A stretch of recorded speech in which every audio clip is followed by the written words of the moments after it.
Y'all read the chapters, so y'all know what time it is. Welcome back, everybody, to the Slice of Shonen podcast, episode 33, Pack Watch Edition. I got my guys with me. I'm gonna just start right off. Let me pull up the chat. Hold on. I have Brother Ty. I have Brother Me. Hey, how's it going? I have Brother Silver. I have Brother Taco. And of course, I have Brother Zenith, who not only made this wonderful thumbnail, but also made an even better video that he posted this morning. Please go check it out. I certainly enjoyed it more than this My Hero chapter.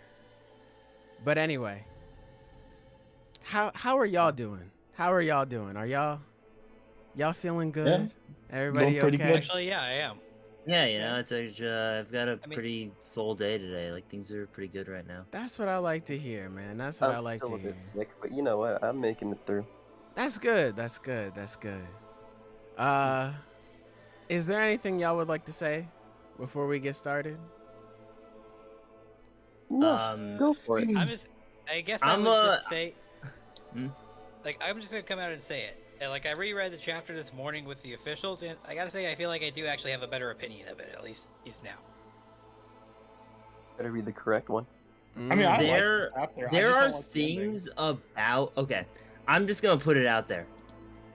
Overall, I don't dislike the chapter because, like, the thing that people have an issue with is, like, the last, like, 4 pages. The rest is really fucking good, and we are going to talk like, about oh, yeah. that. Yeah, I think the rest is good. Very good. As far as the ending goes, there are things I like about it, but I do think it's overall pretty bad. Okay, I just so I think bad. there are things that can be done to salvage it for sure, and I'm curious if those things will be done, but we'll get into that. okay. So do you want to talk about the overall chapter first, and then Yeah, talk let's- about the let's- dog shit? Yeah, let's like, talk about you know, because it once is we the start ending talking of the about the chapter. ending, Okay. once we start talking about the ending, the rest of the chapter doesn't matter. So let's Okay. just fucking talk about the beginning That first. sounds good. That- So let's start from the beginning. How'd you guys feel about it? Fucking cool. I love All For One, man. I don't give a Yeah, no. shit. He's so Well, it was a fun. very, Yeah, I it was like a great it a lot. character moment for him. I think It's like, so. Zenith pointed out that we were wrong. So he didn't extract Ares' quirk from the bullet. The doctor somehow, like, reverse engineered the bullet to, like, give. Basically, when he used it and injected it, he's, like, capable of using Ares' quirk for a limited amount of time. Because he basically says it might be different in the official. I haven't, like, read it through it, but in the unofficial, he says, like, now that I've used this power, I'm eventually gonna, like, wither away. He says Like- in the officials, he's like, this bit of rewinding will be the end of me. I'm ultimately doomed to vanish now. Yeah. Mm-hmm. Which is, so, like, the way that I'm interpreting that is it's like he doesn't really have, like, whatever the doctor did, he didn't, like, manage to control it very well. So it's like, it's just continuously rewinding him to, like, you know, non-existence. Yeah, it's Like, essentially you know, like Ares' Izuku. parents or Ares' dad, I think. Yeah, I was gonna say it was like Izuku when he used infinite 100% one for all type shit. Yeah, Sort of but like that. because he's hundreds of years old, he'll probably be around for. Oh He'll yeah, be around yeah, long Yeah, enough he's a that couple hundred. yeah. He's gonna be in here for a good bit. Interpretation. He'll be around for a little while. He'll be around Yeah. to do some stuff before he fucking dies, I guess. Yeah, Basically, Horikoshi had to give him a time limit because they wouldn't be able to win. If Shigaraki Oh, had yeah, full yeah, it power was- and All For One, like young All For One full power working together, it's like, well, they just don't fucking stand a yeah. chance. It would have been Dunzo. Yeah. It would have been raps. I mean, I do like the one moment with him being just like, yeah, I just wanted to be an asshole. Like, that's very All For One. Just like, yeah, I just wanted to get in the way. I just wanted to be a dickhead. That's it. Which, like, cool. I did like that. God, I miss Shigaraki. But you know what? That's cool. That's cool. I like the panel, like the art here That's pretty sweet. I do like this. Him zipping around, taking quirks, taking clothes. That was cool. Yes, I pointed out when we first read it, the parallel between him taking the cloak versus Shigaraki when he woke up during the first war to take the cloak. Just like the difference in their character, where it's like he explained it better than I could. But so it's name brand versus off brand. I got you. Yeah. Exactly. Like Shigaraki was just very like, you know, he's like, I'm cold, fucking killed the guy to escape. Whereas it's like All For One has so much presentation to everything he does. Like he has to show off in monologues like, yes, I'll take this cape too. I can't fight naked or anything. That's ridiculous. Like he has to fucking make a show of it. Shigaraki's acts on his base instincts. It's like he kills without second thought. He killed because he was cold and he saw a cape and he wanted the cape.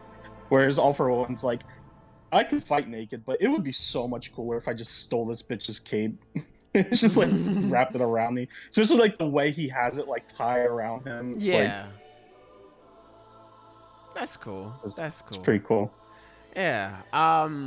I'd say the best part of the chapter is this middle bit with the stuff going on in the US though. That was very I like that a lot. Very fucking good. I like that.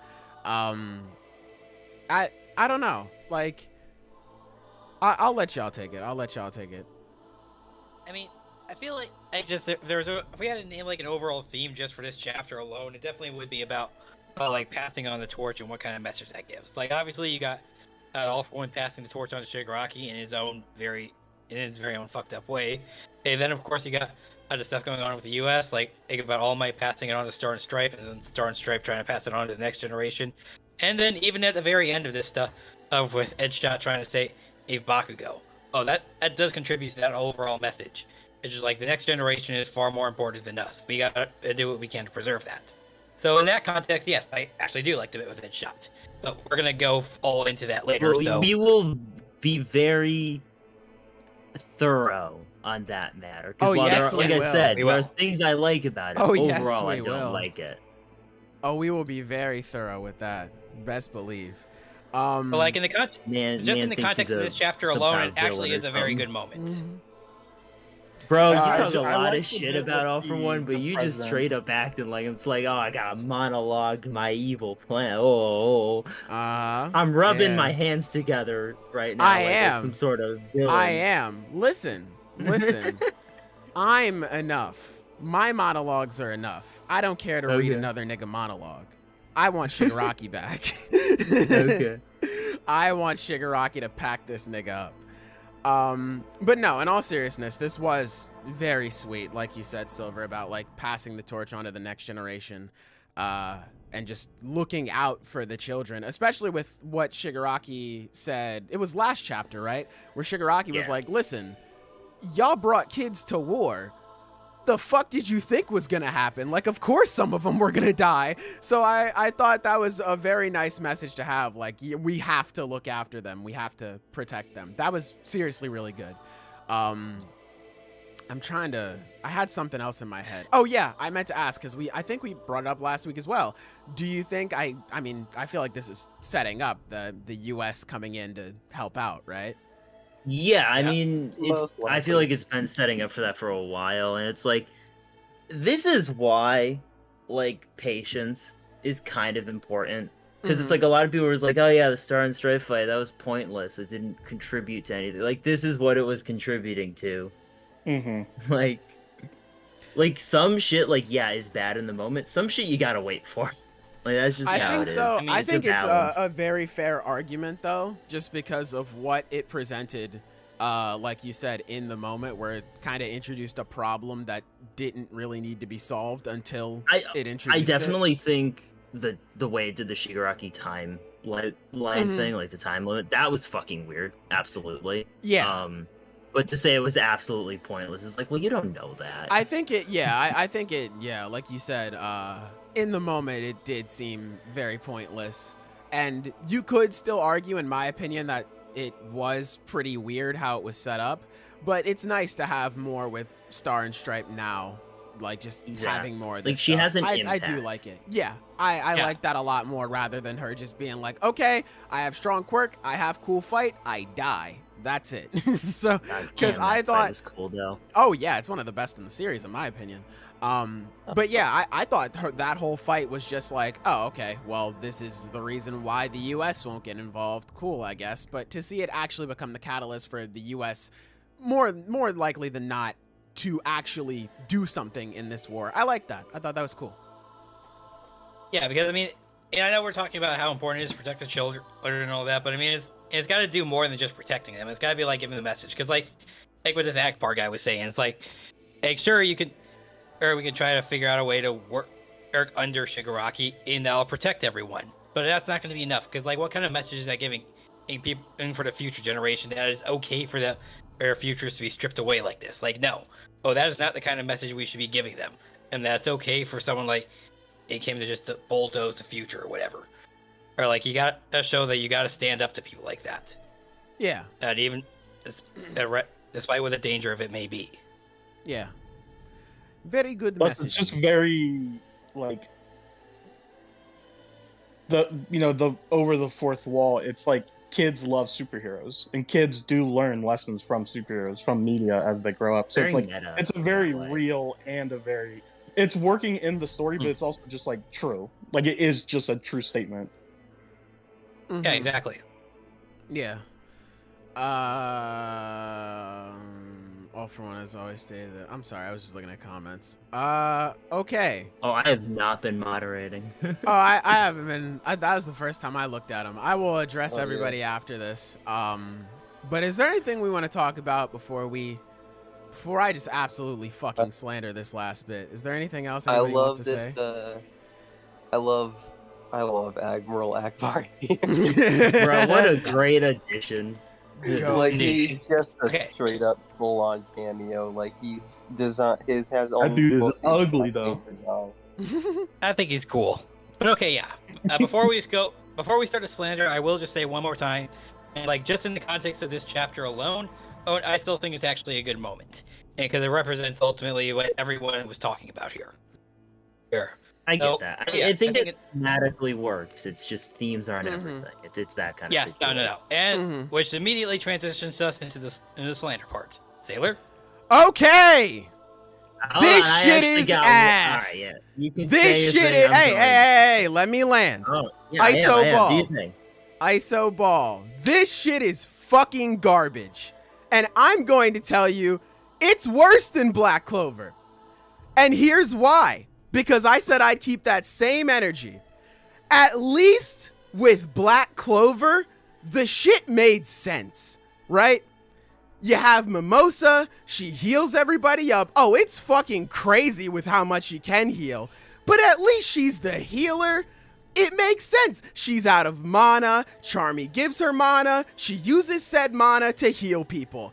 A plus B equals C. I understand how we got here, but Horikoshi walks up to the whiteboard and says, no, A plus B equals fucking open heart surgery. How? How? It makes no sense.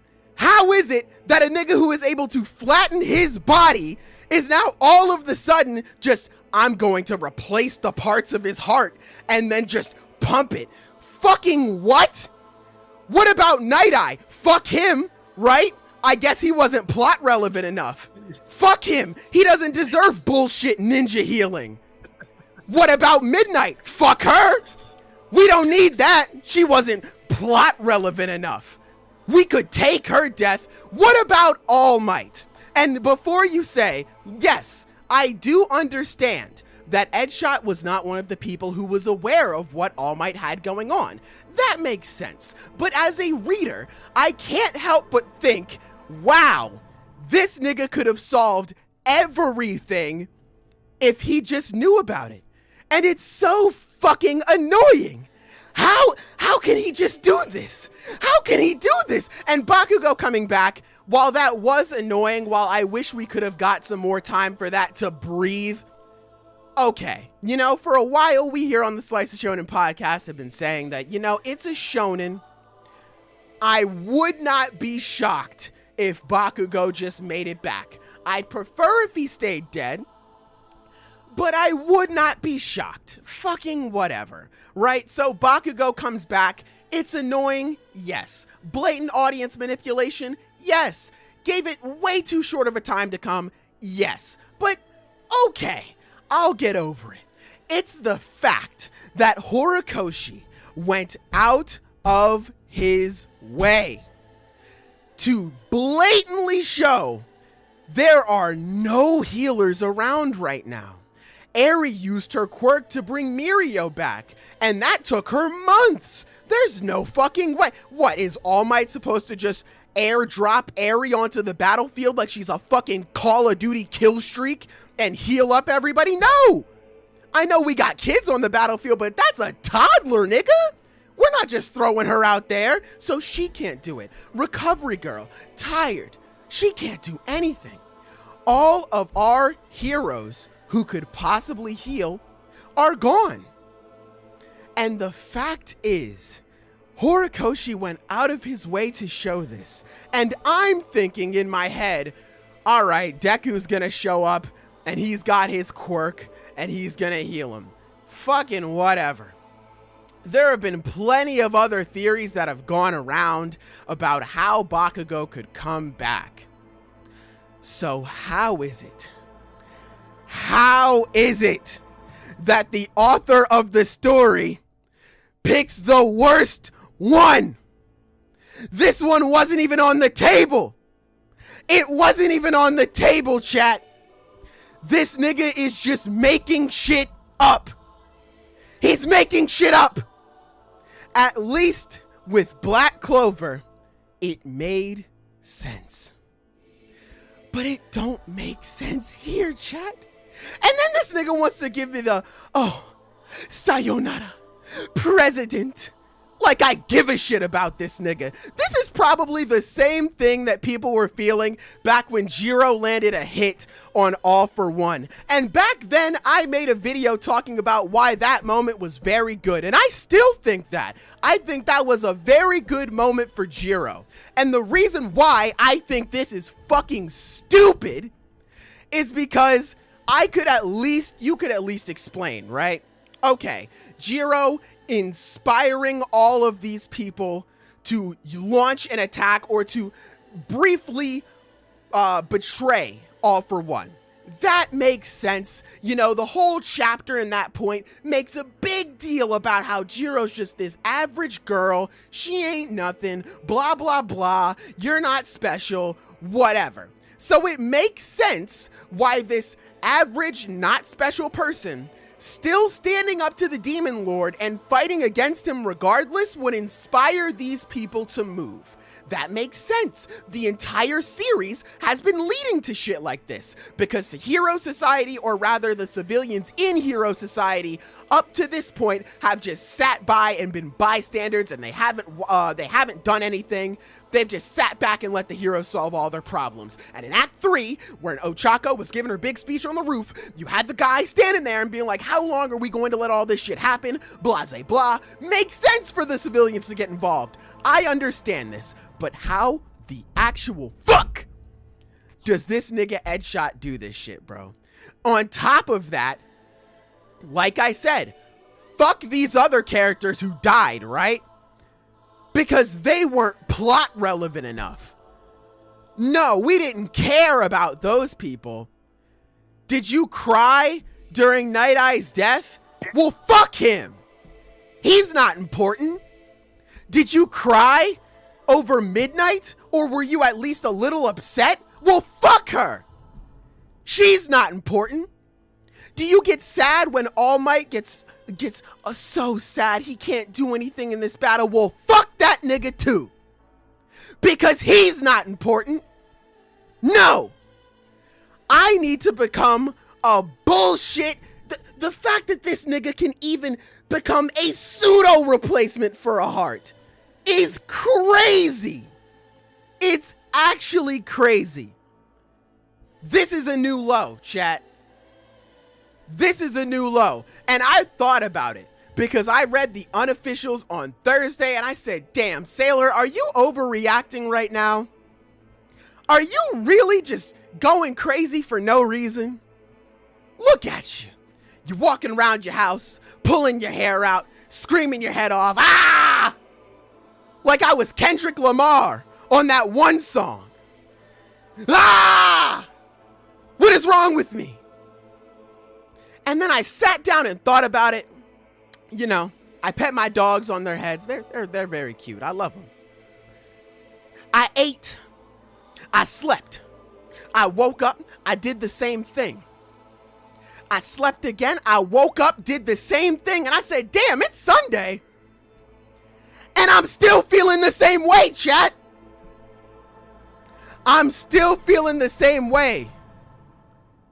I can't believe it. I can't believe it. But anyway. Okay, wow. That was way crazier than I thought it was going to be. Like, holy shit. I hated this shit.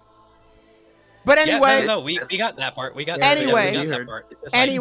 Anyway, I got it out of me. I'm going to let my niggas talk and give them the floor on the positive shit. So what I'm going to say is the things that I dislike about this. One, it has the classic issue of just, you know, generally lowering stakes when you do this kind of thing. The stakes are in hell right now. I think something does need to happen to reestablish that. I think, you know, there's obviously All Might still on the table.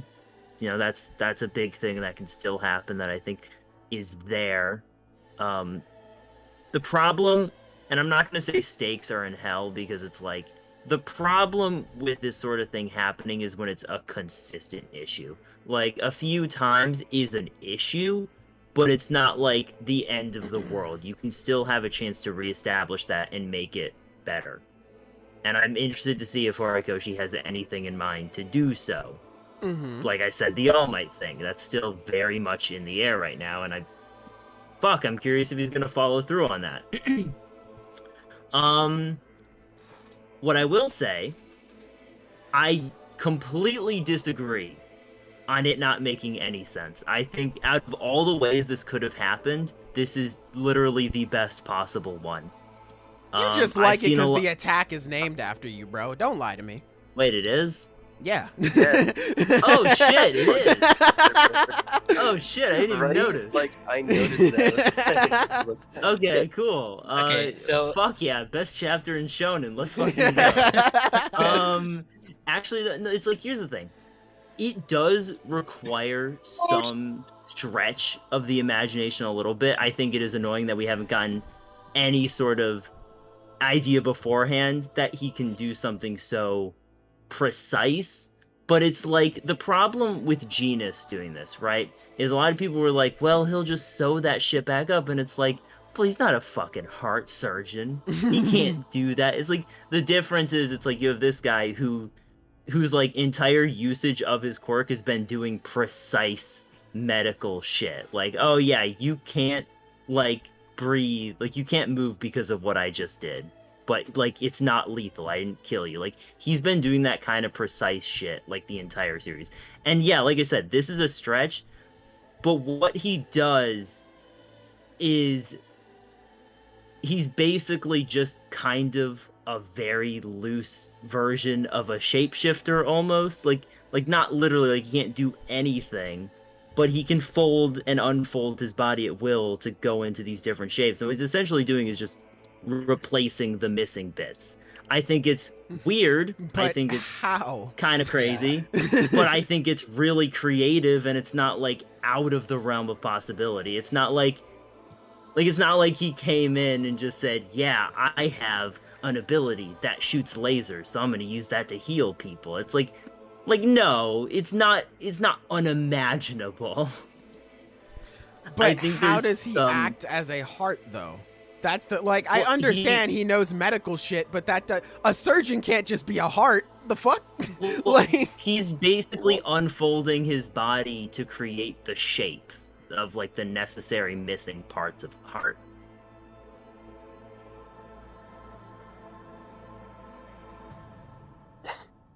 I'm guessing don't get it. I'm somewhere. Okay, now I'm somewhere in the middle, right? Yeah, same here. I think.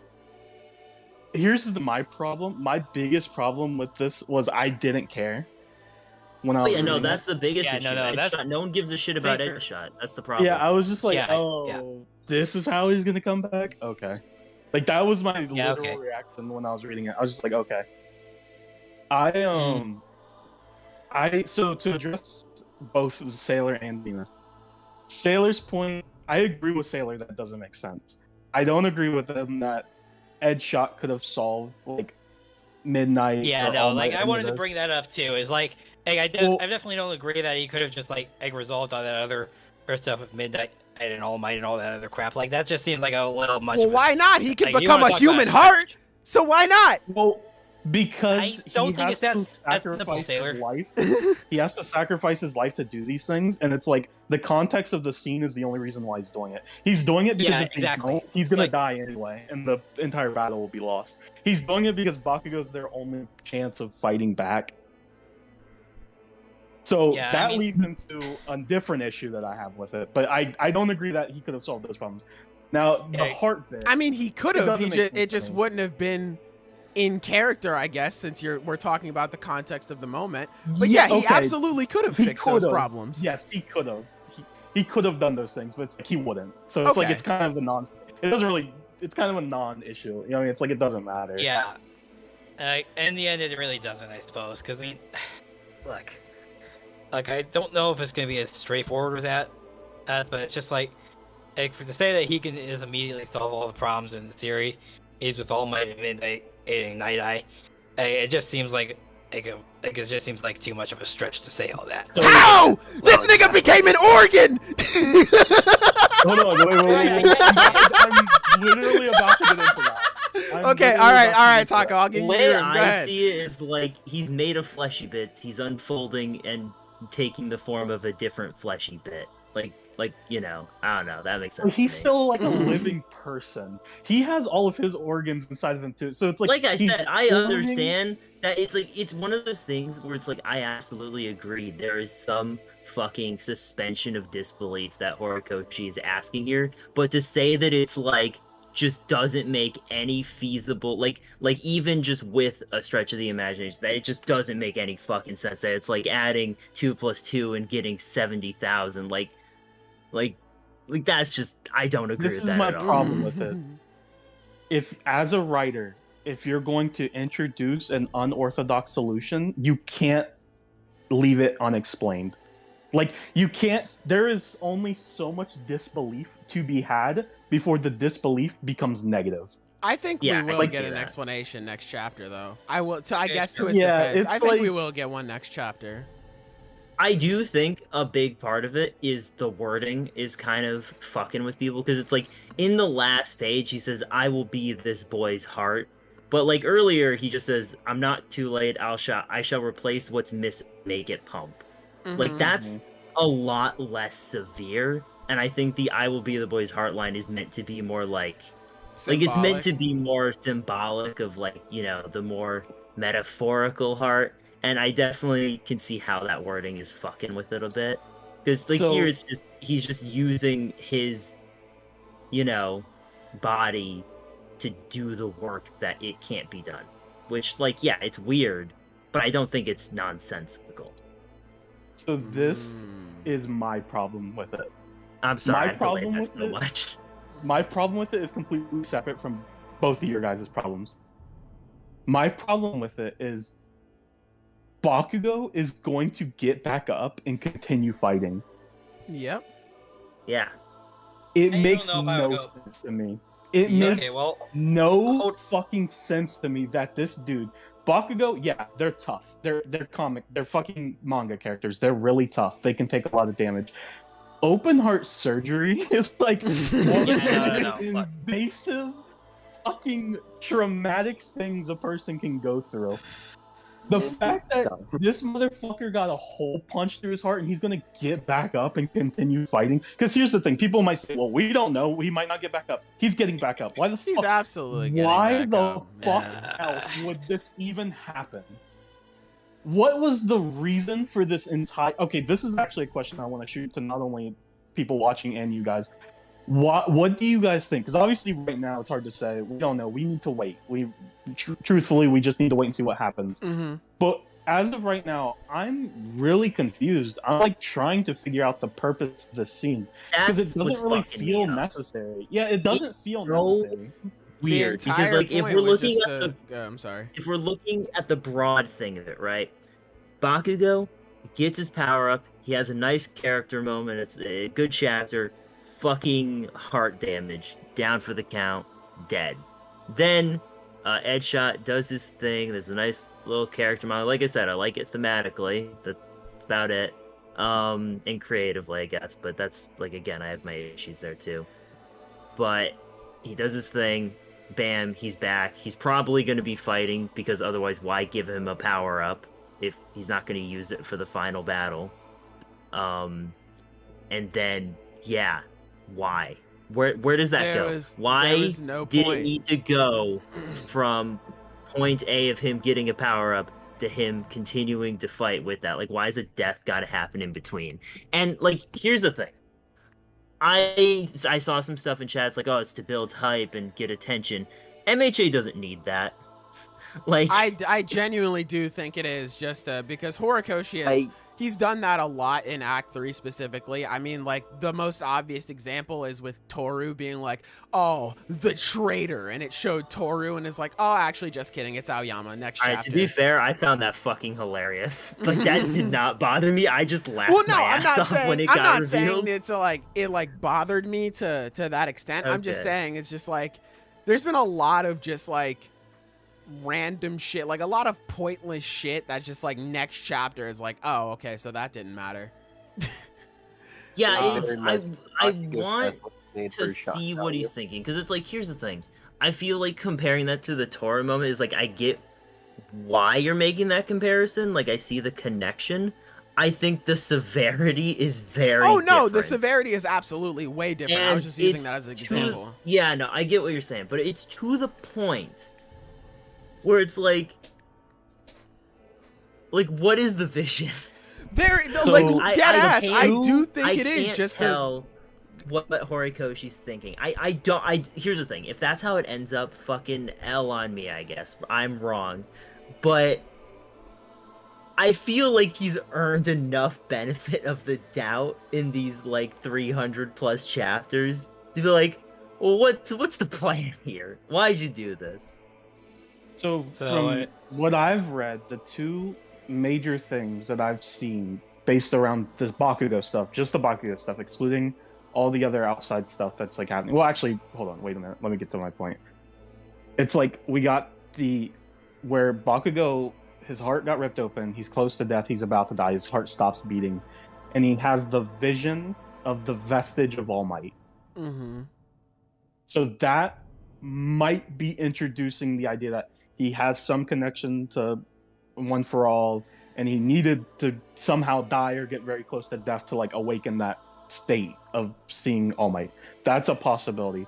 And the other one being what we got this chapter where Horikoshi just wanted to hammer home maybe the message of the adults need to, you know, be an example for the younger generation, and the United States and probably most likely all the other countries will make the right decision and get involved and help out. Yeah. Mm-hmm. Both of those things could have happened without Bakugo dying. Yeah. If he just did it where it's like if he just did it where Bakugo got severely injured, but like was like very close to death, but not his heart literally get ripped open, and then you have the heroes like protect him, which is kind of what happened anyway. It's just his heart got ripped open. It's like you could have still done those things thematically and story-wise without having Bakugo be a cliffhanger, like be a death cliffhanger. Bakugo could have just gotten knocked out. Yeah, like he didn't have to die. I don't really know like the purposes. I would be fine with it too if it was just, you know, the character that sacrificed themselves was one we cared about. Like that is true. I think that's the biggest issue. Is it's like you don't care about Edgeshot Pizza, bro. If it was a character, people have more of a connection. You know what? Actually, people would be more willing to stomach it. I just remembered. Edshot's the character that during the fucking the raid when All Might fought All for One for the for that time Kamino, the yeah. Bakugo and Kamino the Kamino arc, I was trying so fucking hard to remember that. I was struggling, but in the Kamino arc he's the guy who was like knocking on the door like Kamino pizza, and they were like what, and then All Might punched the wall, so it's like, And then Damn. he just Yeah. came to the door. You know Even what, his man, best actually- moment wasn't all about him. That's crazy. nah man, I don't peak fiction right there. I don't know, Well, you gotta Edshot's love actually her, my like, favorite. Real quick, I want to address what Jake Everett said in the chat. As far as I understand, because he's like the vestige thing doesn't really make much sense unless we consider the movies canon.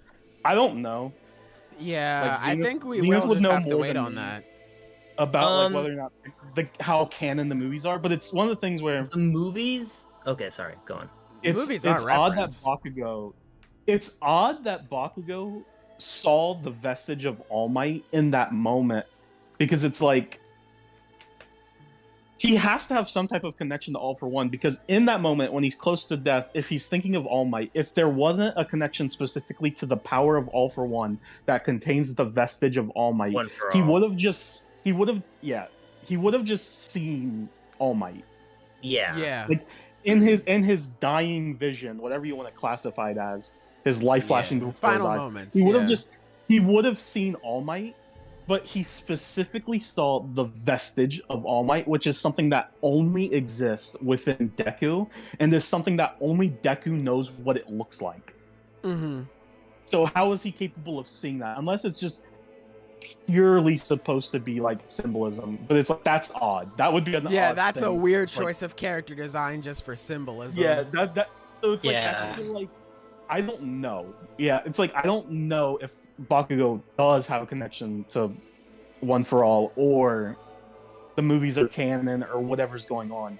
But it's like the way the scenes played out makes me think that there kind of has to be, or else it just seems even more pointless. Like, it makes it seem even fucking dumb. Now, that it I happened that way. want to prepare you for this possibility. It's very possible that the All Might vestige thing is purely symbolic, in that, like, All Might vestiges, like, design is meant to be more of, like, a representation of his, like, will, almost, I guess. And it's like Bakugo talking to that is purely symbolic. I think that's a weird artistic decision if that's the case, but I want to put that out there so people have some Yeah. tempered expectations. Yeah, it's possible. I'm as- not going to make a decisive, conclusion either way, because I don't know. As Yeah. far as the movie's canonicity, is they are canon. The events of those movies happened, the characters in those movies exist. They are as essential to the plot as Horikoshi wants them to be. Because it's like, he goes out of his way to, like, take stuff from the movies without, like, saying they're from the movie. Like, there's the shit That's with what I was thinking. the mid gauntlet that Deku was using during his little outing is just like, From the first movie. went out of his way to not mention Melissa Shield, the person who fucking invented them. Yeah. Like, it's very weird. That's what I'm saying. I feel, It can feel like homework in a way, where it's like, oh, well, I didn't watch the new movie. Well, sorry about that, Chief. which is like, maybe that's why he's doing it that way, because it's like he wants to utilize these elements without referencing extra material directly, so he doesn't like make the. But that's weird, because you'd think, like, if you were, if you're an editor, right, you want to get your mangaka to get as many movie tickets as possible. It's like, yeah, man, we got this shit on Blu-ray now. You better mention that directly. Exactly. Bro, you Yeah. gotta advertise the fucking movies. Yeah. I mean, at the end of the day, I don't Exactly. mind the homework too much. I mean, I watch Ruby, and that has tons I mean, of homework, so, like... I mean, that's I fine. watch the fucking movies. Like, it's Yeah, not that's what I'm homework saying. to I me. watch the movies, too. I It's have yeah. not not. them. I watched the first one. I thought it was okay. True, I watched true. the like the second ending. one and thought it was meh. First one was all right. Little The girl ones after fucking cried in that, that the second theater. one was cool, and then the recent one was okay. There I was like some the, teenage girls crying in the theater that I was in watching that movie, and I was like, "Calm down." Like, Damn! Like, Damn! I didn't actually say Bro, it, but you're like an asshole. in my head, I'm just like, it's just shonen boys getting a bit beat up and bloody. They'll be fine in the next fucking 5 seconds. Bro, Yeah. Bakugo died for 2 chapters, bro. What the fuck? You're so insensitive, bro. God, man. I am insensitive. That's why I've It's been. just like, Bro, have a heart. Be like fucking Headshot. no, don't No. be like that nigga. Fuck him. Wow, you're so my- heartless. I am. yes. I'm a Kanye West fan. I love that song. Whoa, But fucking like hold on, I'm Ty, very I was saying interested. something. What was he? Okay, I'm sorry. Go Nah, ahead. My thoughts on this is that, first of all, it's very telling that a couple of weeks ago, whenever the Bakugo death happened, I saw a tweet where it was like, "All right, we all know Bakugo's coming back. What's your theories on how it's gonna happen?" And then there was another person being like, just listing off the worst theories they read, and the only one I could remember was Edgeshot becoming his new heart. And I could only remember it because I saw it and I thought, yeah, that is the worst thing. I really hope that might happen. So it's very telling when the literal worst theory that I've heard for what could have happened pretty much happens. It's as if Zoro killed Kaido happened. Like, Bro, ZKK is still happening, bro. Kaido's not dead yet. you're so right. You're so right, dude. God but damn it. At this point, yeah, good. what I like to focus on is just how meaningless this is, because Let Of these course. niggas know. Bakugo is just gonna get back up, like we all know, and keep fighting. So all this means nothing, and all we're losing is a character we don't care about. But here's the real question: are we really losing this character we don't care about? He's not dying. He's becoming the heart. Once the battle's over, they can easily find some other fucking people with the quirks to give him some Holy heart surgery to shit. get him out of there. Holy And fuck, Eri put- could rewind it. You're so yeah, exactly. The fucking I'm telling you, after the fucking whole fight is over, we're gonna get those like little flashes of everybody now, and Edge Stock's just gonna be hanging out, and it'd be like probably an off comment like, "Oh wow, it's very lucky that you got Edge Stock out of there and still survived the whole heart thing." That's what's gonna happen. We're not losing him. I don't think we're losing him. Isn't that just the best part? That this death, this sacrifice, is from a character we don't care about, and it's most likely not going to even be a Oh sacrifice. my god. I don't think out that's for the rest of the true. Like, fight. I doubt that, Oh my honestly. God. Xena, Yeah, clear your I can't mind see. and I don't think it's gonna go that badly. Like that just. clear be too your much. fucking mind and really think about it. Oh my god. Give me a reason for why Edgeshot is dead in there. Because he's not. He has to be alive because he has to pump the shit. Yeah, he And has he's gonna to. have to be alive for the rest of Bakugo's life if He we're gonna have has to. He if has he to. wants Bakugo to live. Oh my god. So he's not dead. Holy He's not sacrificing shit. He's just chilling out for a second. He's honestly like, God damn, this fight's fucking crazy. I need a moment. Holy I didn't really think about fuck. that, but that's true because he has to pump the heart.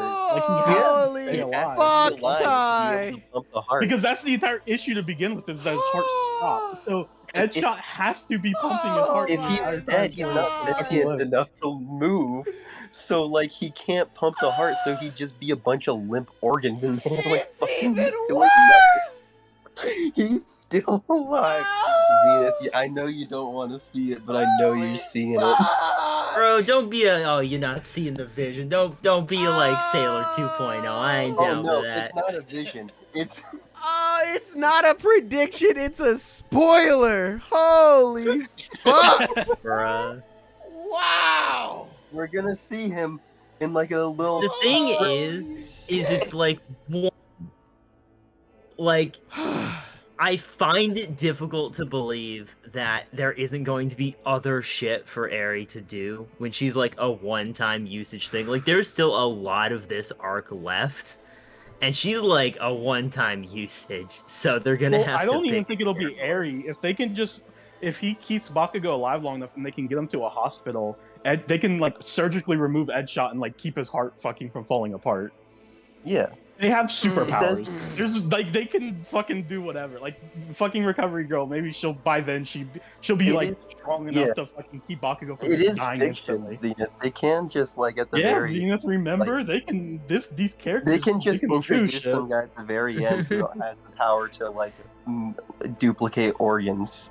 Because fuck you. Wow. Y'all Holy just saying shit at this point. Bro, yeah, no, Okay, Simon do brings you up a think good that there's point. no possibility that this happens? No, I think it's possible, but I think it's like, if I just say, yeah, this is possible for any story, it's I can make any story garbage. Oh, you don't have to worry about making it garbage yourself. Hori's on that, bro. It's okay. Nah, I'm kidding. Bro, we're just working off an example, you feel me? We can say it is possible, yes. Admit it, that it's not just possible, it's likely. Oh, wow. It's a likely occurrence. It could happen, and you know it can't. Well, in all That fairness, shit is he makes a good funny. point because, like he said, like Edgeshot says himself, he's pumping the heart, like he's keeping Bakugo alive. So he has some type of consciousness. He has some type of reasoning that he's continuously pumping Bakugo's heart to keep him alive. So it's like he's still there. He's still in there. Like they can just take him out. That was funny. The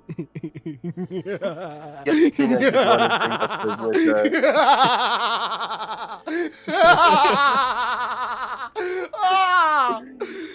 Oh! Bro, man laughed at a One Piece character for a moment. Dude, that's funny.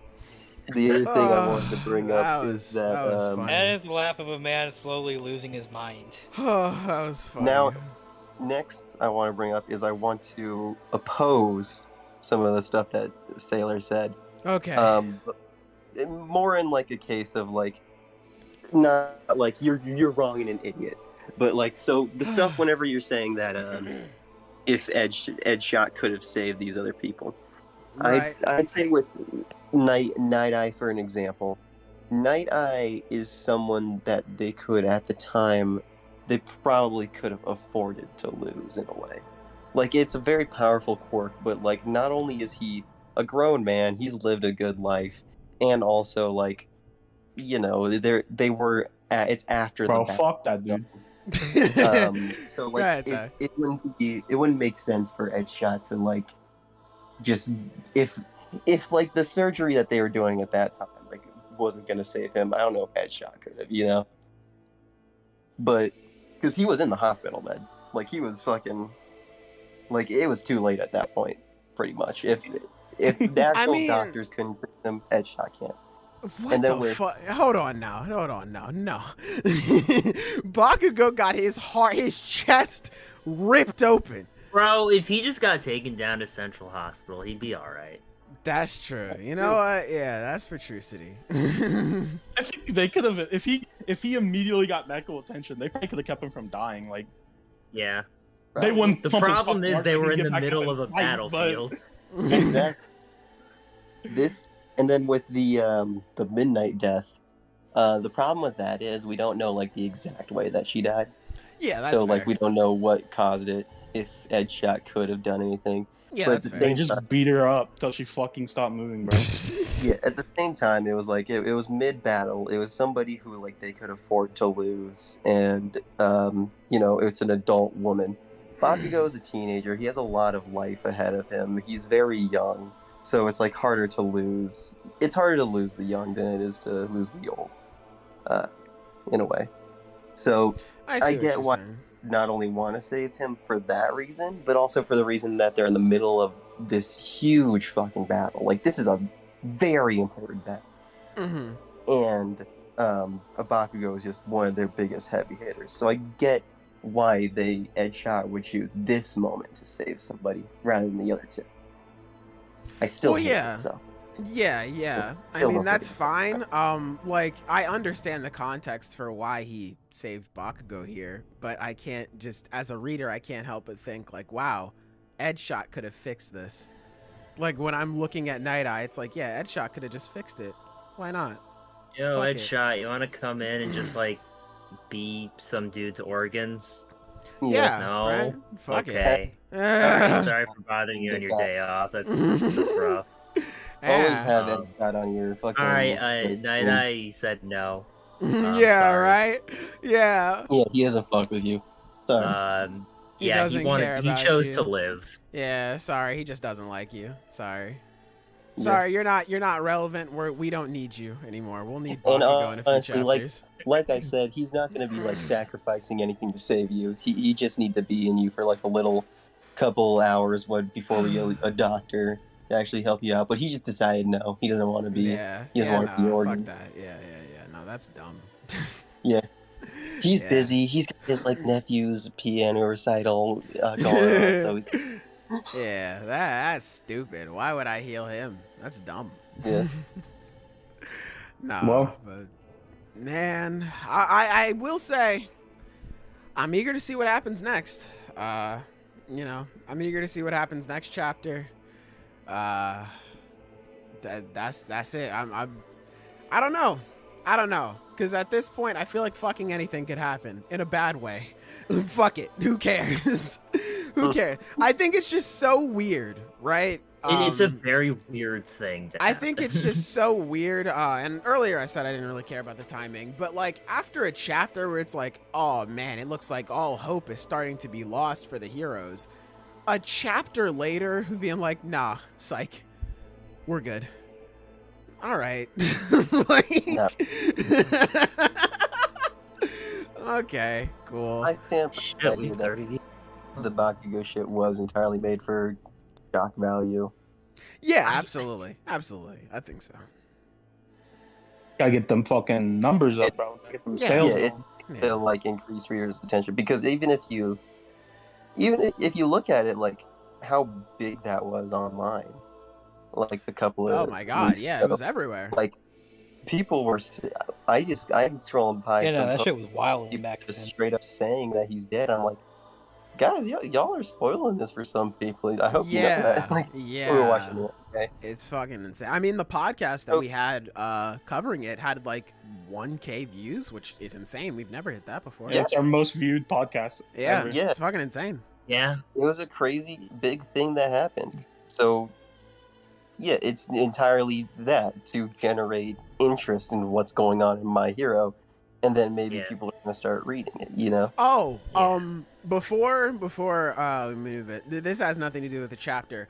I hope this deads the whole you can't consume, you can't be too eager, you can't react to things on a weekly basis argument that I see online. Shut the entire fuck up. I hate that. Because whenever I think like that depends on what you're discussing. well, no, I here's the think that's thing. very Here's the thing, context right, dependent. Zenith? Because I do Okay. think that it is important to wait. Because even in this scenario, I think it is important for us to wait and see what's going on. But to just say that we can't have discussion for what's happening right now is so fucking annoying. And I always get it with the My Hero community for some reason, because no one will ever tell me that when I come up here, I'm like, oh my god, this chapter of MHA was so fucking good. No one will ever come up here and be like, well, hold on now, Sailor, we gotta wait and see. This shit could be trash. No one ever says that. But whenever I come up here and I have a criticism, it's like, well, let's wait and see. You know, we can't jump the shark here. You can't really talk about it too much. That argument is so annoying. I think that's with any series, you know. You generally want to give more benefit I of the think, doubt. And just, I think part of it is the experience, because it's like when something bad happens in the moment. Like for example, like if we go to Black Clover, right? With what was happening in the Spade arc, when just stakes were pretty much getting undermined by like a lot of healing and a lot of stuff like that, is the issue with that was in the moment the undercutting of tension, and you can't repair tension after the fact. That was the issue with that. So like in the moment that criticism makes sense without waiting, but you can still be like, well, this can get better, which we did. Like when stuff with when the stuff with Julie started happening, we're like, okay, well, this can probably be some cool stuff. And the reason that people, are more quick to be like, wait, this can be good, or then wait, this can be bad, is just for your own experience. Because if you're just waiting for shit to be bad, then you're just being fucking miserable. Like, that's I understand where you're coming from on that. I just think it's fucking annoying how people try to cut off all discourse with that. Because let's just wait and see. Well, exactly. That's what I'm saying. Because like I said, I totally understand where that argument is coming from about how, yes, I agree wholeheartedly. There are a lot of situations where we should just wait and see where things are going, even if there's situations where I don't like. But yeah, I just don't like how it just completely cuts off conversations. Like, well, we should just wait and see. Well, all right, fuck. We have nothing to talk about then. It's just very annoying. To kill discourse. That's when it's yes. Well, Twitter's just a bad place for discourse in general. Well, that's true. Twitter, that's also true. On in the moment. Yeah, sure. is. That's what it's made for. That's literally what Twitter's designed for. That's what Twitter is made for. Yeah, it's like, and plus, one of the issues I have with just like takes, not even anime, just fucking anything, no matter what it is, like people when they have takes on Twitter is like. I feel like people always get this mindset where it's like when they have a hot take and they want that interaction, they want that traction, it's like they want to stand by it. And it's like once they're proven wrong or something new happens, it's like they always want to they dig in deep. It's like people can't be wrong. Yeah.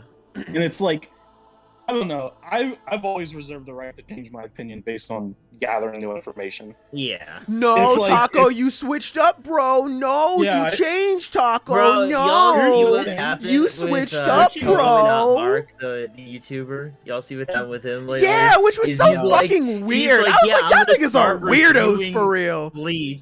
When like 10 years ago he said he didn't like it. Yeah, or like even to be specific, I think it was like 1 or 2 years ago. But it was just like I think it was another YouTuber too. I think it was James Hansen. And I was like, hey, no disrespect for you to you, bro, but that shit is fucking weird. I'm not gonna lie. Like that is some weirdo behavior. I ain't gonna lie. Twitter it's hard like because it's like some things. It's like like Sailor said, this chapter.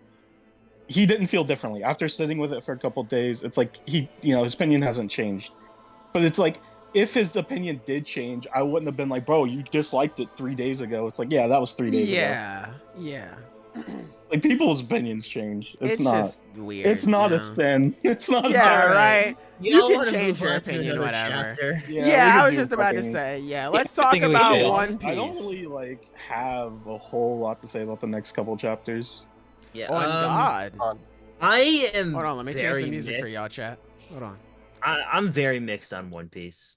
We're talking about One Piece now. Yeah, we're talking One Piece now. The music has changed to more upbeat stuff. Real Shonen is back. I gotta go pee and check on my dogs. I'll be right back. Real Shonen when I'm about to talk some shit. I hope the chat loved the fucking pain music and stuff like that. For an hour straight. That intro was so fucking awkward on our side. Like yeah, we were just sitting in complete silence, just listening to Sailor scream at us. Sailor's like, we got. Hold on, I got something, and we're like, okay, and then he starts, and we're just saying like, and I'm thinking to myself, do we? I don't want to ruin it, but like, do we start? Like, what's he doing? It's rough not being able to hear it. Yeah. Bro, don't y'all just love the two wings of the Pirate King, Zoro and Jinbei? Don't you just? All right. Yes, I do. Aren't they just great as his two supporting characters? His the two people he can trust the most in a fight that will bring him forth to the position of Pirate King. I don't know what you're talking about, Zoro, because clearly that spot is for Usopp. As we all know. Zoro's only on the crew because he gives good head. I'm gonna let you just sit with that one for a second. No one else say anything. Just really, really let him fucking feel it. He's just like.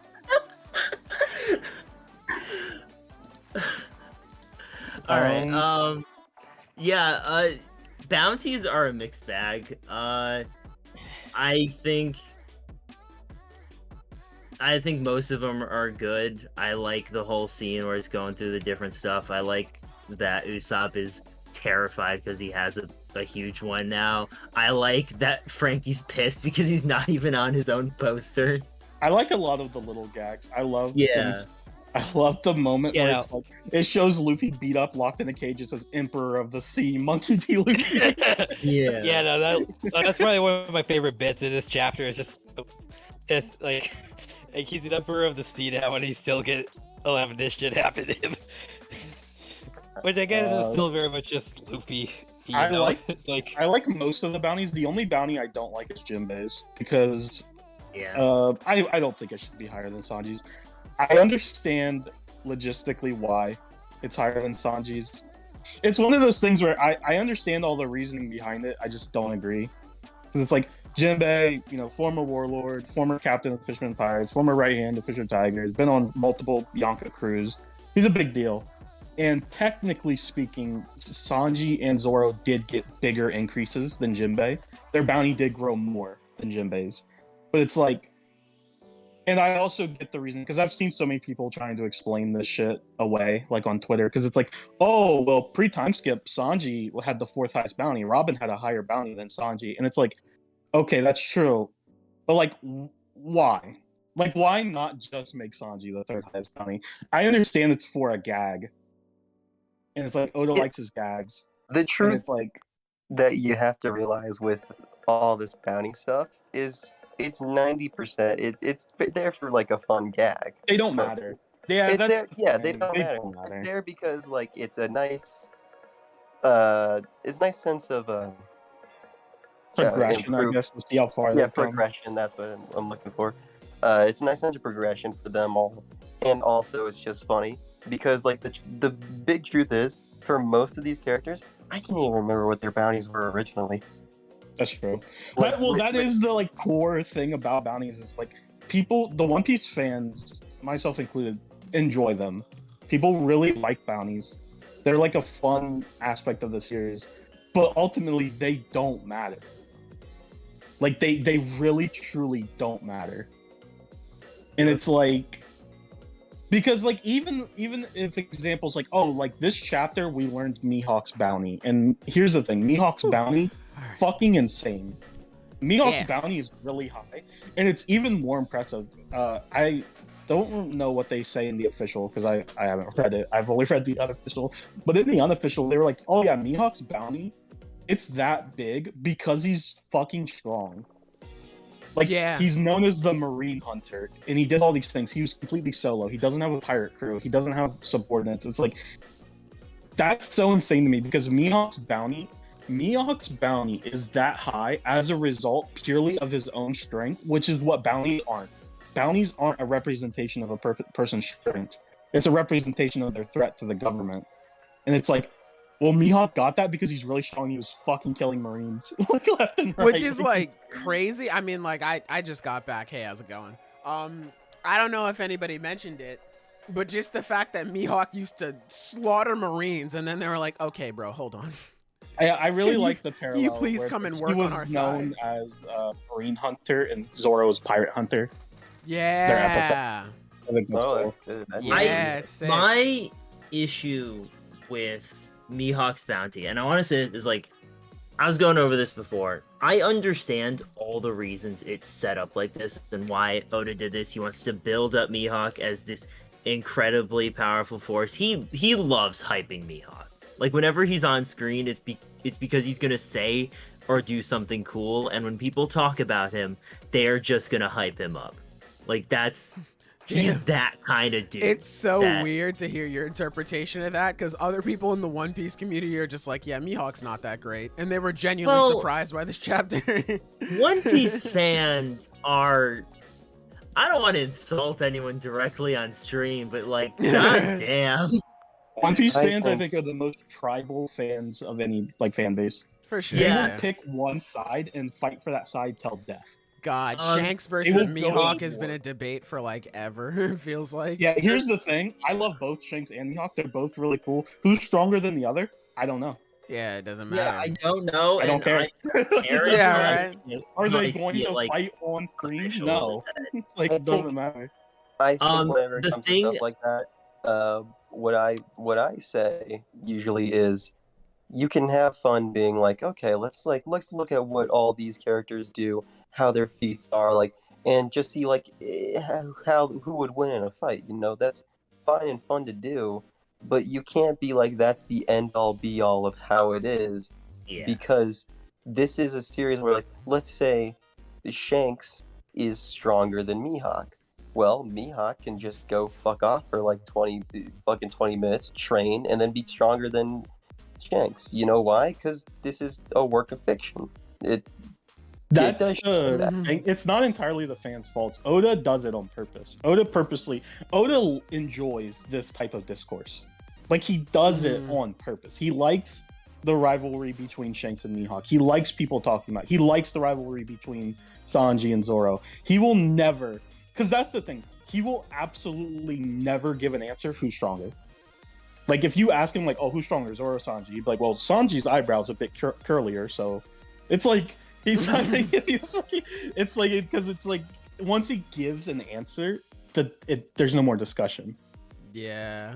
And he, you know, of course, as a mangaka, all the mangaka do it. They want you to talk about their series. Yeah. They want shit to be controversial in some ways, especially this type of controversy, because it's a positive If I was a one, manga, because either way, they're on your side. Whether they're on Zoro's side or Sanji's side, they're still picking a character in your manga. if I was I'd want nobody to talk about my series ever. So, like, the thing that I was getting into, though, the problem I have in this chapter is just the way it's presented, and I understand why, all the reasons Oda chose to do it this way, but it's like, it's always it's like, wow, Crocodile, so fucking cool, almost 2 billion berry bounty, which, like, God damn, Ow. Croc got a big bump. Like, ow. they gave that nigga some liberties, bro. But, Damn. anyway, Mihawk, oh my god, former warlord, greatest swordsman, oh my god, he's the rival to red hair Shanks. He's so cool. He's got this crazy bounty and he doesn't even have a There we huge go. crew or anything. And then it's like, yeah, the genius jester, Buggy, he managed to take command of this man. So that's why he has a lower bounty. It just feels weird. The It way does it's feel presented weird, is so fucking weird. Why are you gonna hype someone up and then be like, yeah, the guy who leads these people, less valuable. We also chose to make him the Yonko. It just, the way Oda structures the scene is fucking odd, and I don't like it. That's my I really biggest- like seeing Mihawk and Crocodile like interacting. Oh, that part's I brought great. this Oh, up yeah. before. Well, the reason why I really like Mihawk and Crocodile like hanging out and interacting is because when they were introduced, they served a very similar purpose. Where Mihawk was the first ever person to give Zoro his like first decisive loss, like devastating loss, and Crocodile was the first person to give Luffy his first devastating loss, and they were both warlords.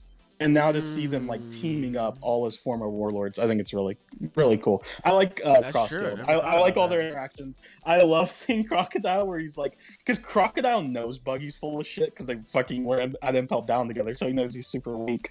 And he's like, bro, where's my fucking money? And he's like, I don't have it. And he's like, well, I guess I'll just, use all of your other shit. And then he's all pissed because he's like, man, like, why are you the fucking leader? And then he's like, Mihawk's like, well, we can use this to our advantage. And Crocodile's like, wait, you're right. Let's just I fucking love throw that Buggy under the bus." moment because Yeah. I love that moment because it shows Mihawk is just so fucking cool. Like, Yeah, even just he's aside from sick. being strong, he's just really competent. Like, he uses this stuff. He's just trying to make it all work for him. And it's cool. Oda's I very like it. careful with Mihawk. Oda doesn't use Mihawk for gags. That's what it is. That's the difference. Yeah. There are some characters that are gag characters, and there are other characters that aren't. Some characters Oda's very protective of, and Mihawk's one of those ones that he'll never have a gag. Yeah. He's just ultra serious all the time. The closest Yeah. thing Mihawk has had to a gag is when he's playing the straight man with Perona. That's about it. That or when he popped Buggy. Like, Yeah. bounce the buggy ball back at him, or the muggy ball, I guess. I forgot about that. Yeah, true. Yeah, it was a cool chapter. There's not like a whole lot to talk about. Like I said, because ultimately, Yeah, it's I like don't think bounties. so. Bounties don't Yeah. matter. They're What cool. the fuck? They're Yeah, fun. honestly, I don't really care about the bounties that much, so I don't really have much weight. Wow, into this really? chapter. Okay. Damn. Well, I liked I him. mean, I've never It's really one of cared those about things bounties where I like the bounties and I'm hyped for Mihawk's bounty, but also I don't Yeah. know. We are maybe at a I'm point where alone. it's just numbers at this point. You Yeah, guys don't want to maybe- talk Yeah, about exactly. how Usopp got $500 million for doing nothing in Wano? You Yeah, guys I don't know wanna what talk the about fuck. that? Yeah, that fucking bro, he didn't do anything, man. Mans did nothing, got 500 million. Bet. I At just- least Nami Yeah, got no, he- handed a power Yeah, no, up. he's just that good. Yeah. Man, like he's fucking gold Usopp. They respect the god, bro. I will say, I'm sure we brought it up, but again, All their I bounties stepped just went by away. 300 mil. Yeah, Yeah, just across the board. I like that Robbins is finally high. About I time. do really like About Robin's bounty. time. Oh, we didn't talk Yeah. about that yet. Okay. No, Robin's bounty definitely deserves to be pretty high. Yeah. It was always weird that it wasn't before. Yeah, because I was like, all right, well, it's probably going to be like, if Nami's at like 366, hers is probably going to be at like 400 or something. And when I saw it, I was like, yes, finally, thank God. Damn, it's about time. hmm Luffy's only like the closest pirate to getting the One Piece at this point, and he has Nico Robin on his crew, so like, yeah, duh. It's very odd that she hasn't had a higher bounty until now, like Yeah. this. So it is Yeah, cool to it- finally see that be the case. Yeah. Yeah, Crocodile's bounty's fucking massive. Dude, yeah, they took like. What did he do for this? Aside don't from being know. in the Cross Guild. So Bro the thing thinks with he's on the- Crocodile's, the thing with Crocodile though is, so this is all, none of what I'm about to say is in this, like in the manga. It's all just like subtext. It's like implied from like other like information we've gotten, but it's implied that Crocodile was he was a up and coming rookie of his generation, which he was young.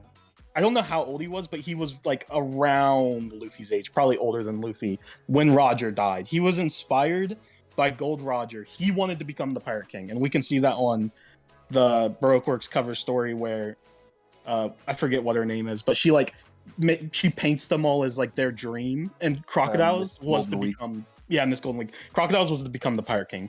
Crocodile wanted to become the Pirate King. He was an up and coming rookie. He had an 81, I think 81. It was like 80 million berry bounty, and he challenged Whitebeard in the New World. And Whitebeard, it's implied that Whitebeard's the one that cut off his hand and gave him the scar across his face. And that loss was so devastating that it like kind of forced him to go back to the Grand Line. He basically lost. He is one of the silver medalists. He is one of the losers that he is specifically talking about during Impel Down when he's talking to Ace and Jinbei, where he's like, there are so many silver medalists to Roger and Whitebeard that would love to take a crack at him. And he's one of them. And he kind of built himself up as a big fish in a little pond at the beginning of the Grand Line, operating behind the scenes as a warlord with Baroque Works. But his bounty was only 80 million. He deserved a far greater bounty, even when Luffy fought him, because 80 million was what he had as a rookie when he became a warlord. And that was years before Baroque Works and Alabasta and all that. So realistically, his bounty already should have been in the hundreds of millions. And then we don't know what he did during the time skip. And now allying with Buggy and Mihawk, it's like, I understand why it's this high. Crocodile has a lot of clout. He is That like a makes sense. kind of semi-important character in the Yeah, series. that makes sense.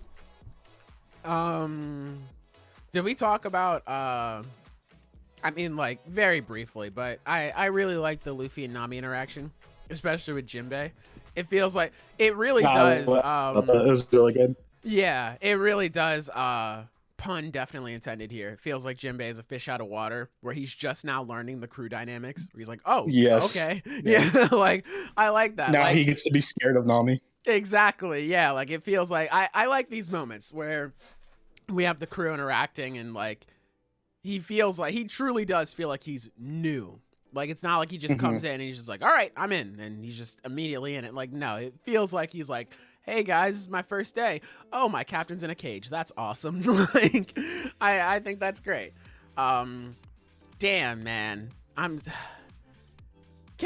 don't know if, I'm sure Zenith did. But, like, I am shocked. Even with Jinbei being a former warlord and working under some Yonko crews, I am shocked that Sanji has a lower bounty than him. Bro, like, the disrespect to my could man. not, like, Sanji and Zoro did two things that are pretty damn impressive. Like, very impressive. Like, they didn't just take out, like, you know, Yonko commanders. Once they figured their shit out, they destroyed them. They destroyed them, yes. And, like, even if you don't have all the context, like, oh, Zoro unlocked Conqueror's Haki. Oh, Sanji unlocked Ifrit Janbei. All that good stuff. Still, they beat the left and right hand of a Yonko. So they should be the left and right hand of their Yonko. Yeah, that's what I'm saying. It's like, it's so weird that Jinbei just walks in and he's just like, yeah, I practically one-shot who's who. Anyway, I guess I'll take $1 billion now. Like, what? You weren't here when it happened, but I opened the conversation with, don't y'all love the new wings of the Pirate King, Zoro and Jinbei? Like, aren't they great? That's another thing. Yeah, weird. they hyped up Zoro and Sanji as like the wings of the Pirate King in Wano, and then coming out of that arc, it's just like, nah. At least in terms of bounty. I mean, like, thematically, obviously, Zoro and Sanji are still, like, wings of the Pirate King. Obviously, before anybody actually is me. But, like, just bounty-wise, it's so weird. Name is very long. I mean, to be fair, Brook being lower than... I mean, like, Usopp having a high bounty, like, that is the joke, you know?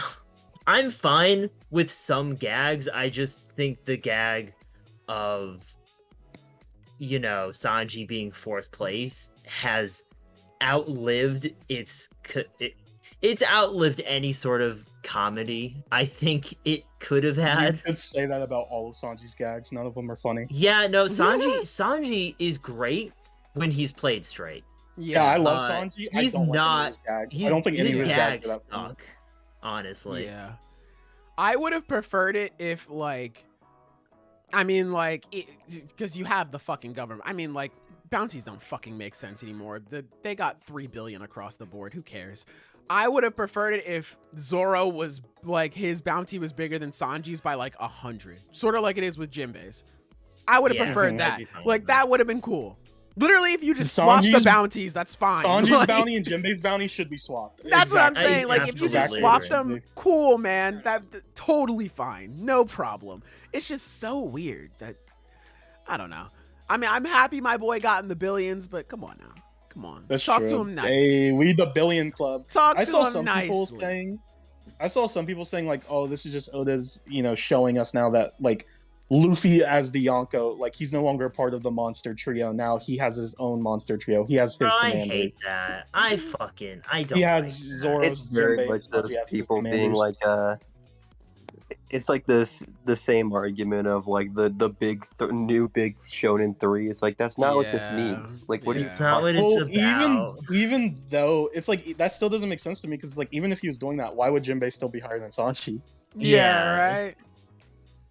It's kind of wild. And besides, Luffy's crew isn't structured that way to begin with, because it literally says his nine commanders. Yeah. 9 commanders. Yeah. It says in the official, it says his 9 senior officers, but in the unofficial, it says his 9 commanders. His crew is structured more similar to Blackbeard's crew, because it's like all the other Yonko crews that we've seen is like you have the Yonko and then the top 3 strongest commanders. Blackbeard's crew is him at the top and his 10 Titanic captains. Luffy's crew is Luffy at the top and his 9 officers. So it's like their Yonko crews are structured a bit differently. Anyway. Shake my gosh darn head. And then really the only other thing the only other thing to talk about's the Sabo stuff at the end, which is just Sabo. I completely forgot about Sabo, that. yeah. We'll see what happened with Sabo probably next chapter. We'll probably find out that Vivi's with him, and I was about to say we'll probably pretty start off with excited. the next chapter.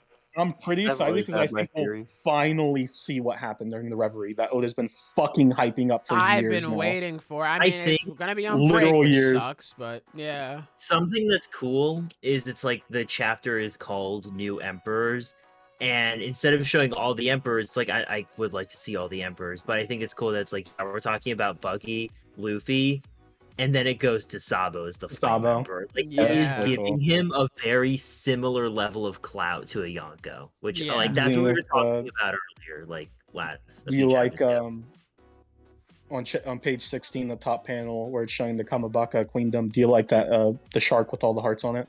You think it's cute? I didn't even know. Why are you directing this at me?